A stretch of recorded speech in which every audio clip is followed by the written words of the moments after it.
मादरे वतन के माथे का खून चूस लिया गया था तो कोई दूसरा अशफाक उल्लाह खान बनकर खड़ा नहीं हुआ था। वो हमारा लाल था, हमारी कौम का फर्जंद था, जिसने मुजाहिदे दौरा के ज़िला फैज़ाबाद में अंग्रेज़ों की सूली का फंदा इंडिया की आज़ादी के लिए चूम लिया था। और मैं आपसे कहना चाहता हूँ, सरफरोशी की तमन्ना अब हमारे दिल में है, देखना है जोर कितना बाजुए कातिल में है। ये किसी दूसरे ने नारा नहीं लगाया था, हसरत मोहानी और मोहम्मद अली जौहर ने लगाया था। इनकलाब जिंदाबाद ये किसी ज़बान का नारा नहीं था, हसरत मोहानी ने उर्दू ज़बान की बुनियाद पर यह नारा हिंदुस्तान वालों को दिया था। और आज भी जब किसी कौम में गर्मी पैदा करना होती है या किसी कौम को शोले ज्वाला बनाना होता है, जब नामर्दों की जमात को मर्दानगी के जौहर देना होते हैं, जब बुज़दिलों को शुजाअत के हौसले देना पड़ते हैं, तो इनकलाब जिंदाबाद ही के नारे लगाते हैं। कहीं क्रांति जिंदाबाद के नारे नहीं लगते। इनकलाब का कोई दूसरा मुतबातिल जुमला भारत की धरती पैदा न कर सकी। उर्दू से दुश्मनी करने वाले, उर्दू के खिलाफ बल लाने वाले, उर्दू के खिलाफ पार्लियामेंट में बोलने वाले, जब उन्हें वोट लेना होता है तो इनकलाब जिंदाबाद के नारे लगाते हैं। जब इलेक्शन का वक्त आता है तो इनकलाब जिंदाबाद के नारे लगाते हैं। जब सिलेक्शन की मंजिल आती है तो इनकलाब जिंदाबाद के नारे लगाते हैं। और जब अपने हक की बात है तो इनकलाब जिंदाबाद के नारे लगाकर उर्दू के दुश्मन खुद ही ये कहते हैं कि उर्दू का यही नारा हमें वोट दिलवा सकता है, उर्दू का यही नारा हमें नोट दिलवा सकता है। इनकलाब जिंदाबाद का नारा लगाने वालों, मुझे बताओ, ये इनकलाब जिंदाबाद का नारा कहाँ से लाए? ये जबान, जिस जबान का स्वागत तुम्हें दावत दे रहा है, उसको भी खत्म करने की तुमने बात की। सियासी एतबार से भी हमें डैमेज किया जा रहा है और मजहबी एतबार से भी हमें डैमेज किया जा रहा है। कसूर क्या है हमारा? किस मामले में हम इन डैमेज करने वालों से कम हैं?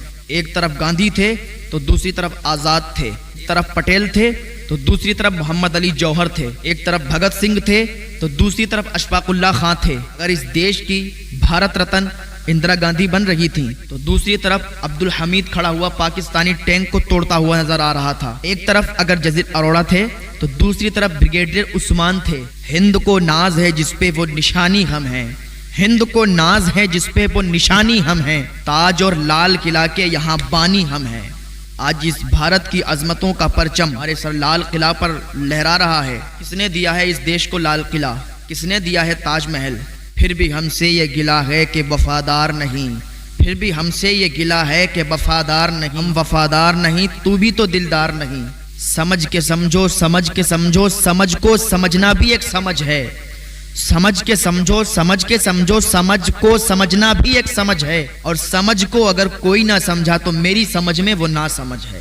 अब मैं आपसे कहना चाहता हूँ कि जब खूने जिगर में हम साथ साथ थे, देश की कुर्बानियों में हम साथ साथ थे, हमने देश से कभी गद्दारी नहीं की, बल्कि वफादारियों में सरे फहरिस्त अपने को रखा। हमारी किताब हमें वफादारी सिखाती है, हमारा कुरान हमें वफादारी सिखाता है, हमारे उलमा हमें वफादारी सिखाते हैं, हमारे बुजुर्ग हमें वफादारी सिखाते हैं। वतन की मोहब्बत भी ईमान का एक हिस्सा है। ये हमारे नबी हमको बता रहे हैं कि जिस मुल्क में, जिस वतन में रहो तो उससे वफादारी करो। तौहीद की अमानत सीनों में है हमारे, आसान नहीं मिटाना नामो निशा हमारा। बातिल से दबने वाले ए आसमां नहीं हम, 100 बार कर चुका है तू इम्तहा हमारा।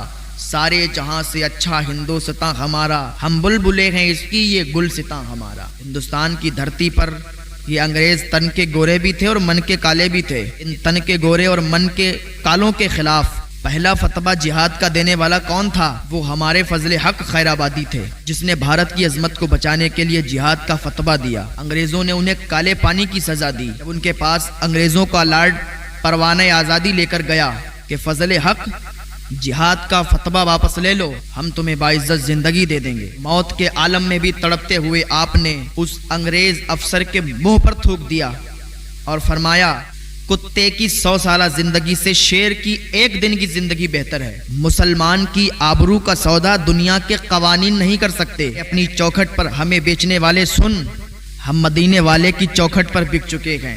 अब दुनिया के किसी कुत्ते की चौखट पर नहीं बिक सकते। ये किस दौर की लड़ाई थी? हमारी लड़ाई उस दौर की थी जिस दौर में किसी के तसव्वुर में भी नहीं था कि भारत आजाद होगा। उस दौर में हमने लड़ाई लड़ी थी। 1857 से चलती हुई ये जंग एंड होती है 1947 15 अगस्त पर। 15 अगस्त तक अगर हमने कुर्बानियां ना दी होती तो मुल्क आजाद ना हुआ होता।